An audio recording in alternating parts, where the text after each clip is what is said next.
Grandma. Your mother wears an eye mask for most of the flight to Boston. She gets nervous on planes and usually just wants the journey to be over. At least she's not worried about Bodhi. She was one of the vets hired by the airline to come up with a plan to make it comfortable for pets to fly. Because of that, Bodhi always travels for free. My father and I play cards and watch a movie. After that, I roam up and down the aisles until a flight attendant suggests I take my seat. When I ask if I can go below to visit Bodhi, she tells me passengers aren't allowed in the cargo area. Then she gets all sappy and asks if I miss Bodhi, if he is Boy's best friend, and all this other mushy stuff. I ask her for a little can of pineapple juice and go back to my seat. It takes a while before Bodhi's crate comes off the plane. He relieves himself the second we get outside. We rent a car that smells much newer than ours back home and drive to Grandma's. Grandma still lives in the same house my mother grew up in, but now all Mom's horse ribbons and Beatles posters are in the basement, and her old bedroom is an exercise room. Whenever we visit, I sleep on a blow up mattress next to the treadmill. Where is he? Where's my boy? Grandma hurries down the driveway and starts to hug me before I'm even out of the car. Mom and Dad smile at each other. I guess grandparent love is a different thing than parent love. My parents seem glad to let someone else make a fuss over me for a while. Grandma squeezes me like she hasn't seen me in a century, even though it's been only a year. When I spot a chocolate cake with shredded coconut waiting on the kitchen counter, I hug her back even harder. Grandma has her hearing aids in today, so we don't have to scream like we usually do. She plays us a DVD of her bowling team's highlights and shows us the killer role that helped bring her team to the finals. When my mother asks if she wants to come with us to the vineyard, Grandma says she'd love to but can't disappoint her teammates. She lets me play with my uncle's old crutches and tells stories of how my mother used to try to heal all the sick animals in the neighborhood.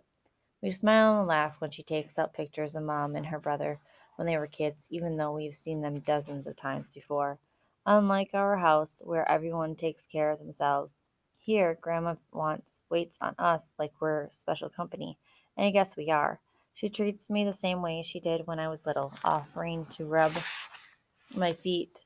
I let her, happy to be a little kid again, but even if it's just for a short time. As I'm sitting on her lap, I spilling out of the chair because I'm as tall as she is, I get an idea. Grandma, will you read me a story? I'd love to, she answers. I run to my bag and get the summer reading book. That was part of the deal to come here. Oh no, Mom says, you're reading that one on your own. No, I want to. Grandma moves to the couch and puts on her reading glasses. This looks like a good story. My parents' glares can't dim the huge grin on my face as I snuggle with my grandmother. Mom tries to get us to play Pictionary instead, but I ask Grandma to keep reading. Mom and Dad finally give up and go for a walk around the neighborhood with Bodhi. When Grandma winks at me, I'm not sure if it's because she's glad we're visiting or because she knows she's bailing me out of my work. As she reads, I use Margot's technique and visualize the character. Is he feeling guilty? Nervous? Imagine the house he's sitting in with its blue rug and large clock on the wall. By the time my parents come back, Grandma and I have finished 2 chapters. Our bodies are still on West Coast time, so my parents and I stay up after Grandma goes to bed and watch a movie. With any luck, I can get Grandma to help write my report too. Martha's Vineyard. We spend several days with Grandma, watching her bowl, meeting her friends, and eating more desserts than even I thought was humanly possible. Matt almost succeeded in talking his parents into meeting us at Grandma's for an afternoon before they fly to LA, but his father had to get back for a meeting.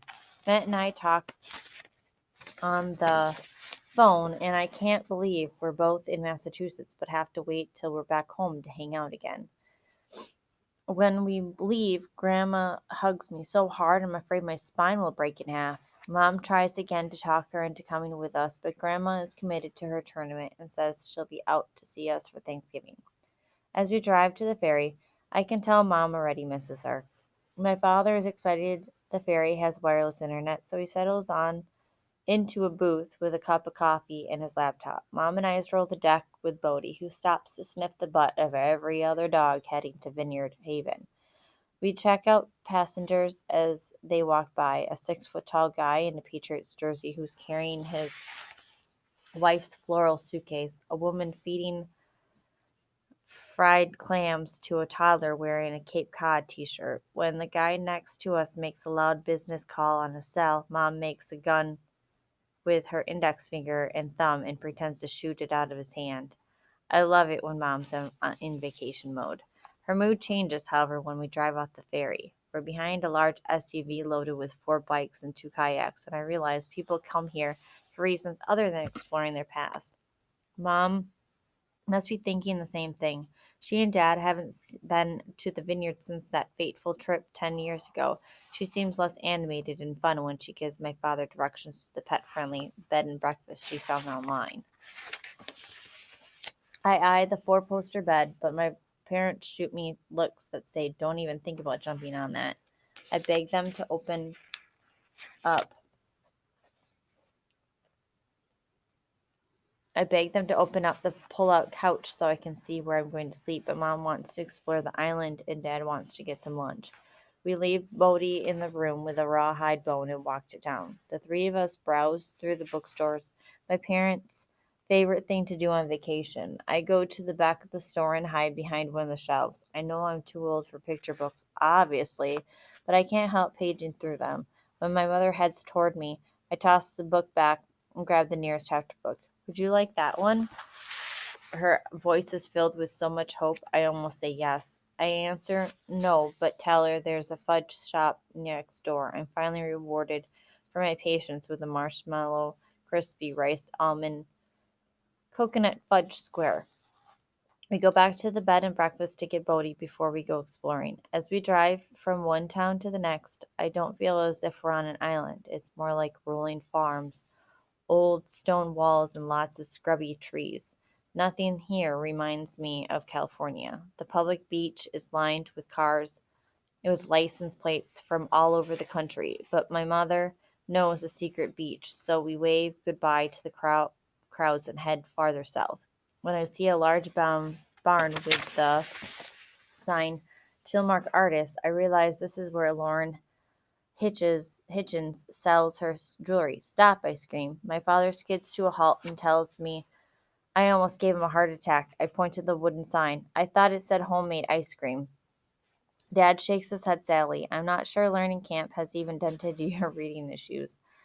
"Might as well take a look while we're here." Mom grabs her purse and crosses the street. As excited as I am, I'm also anxious. Suppose Lauren Hitchens isn't here today. Even worse, suppose she is here, recognizes me as the kid who killed her best friend and becomes a raging lunatic. Worse than that, suppose nothing happens and I spent my summer obsessed with something that doesn't have any meaning at all. As we walk toward the large barn, I wish I were doing anything else, even reading. I slip the leash on Bodie and bring him along for good luck.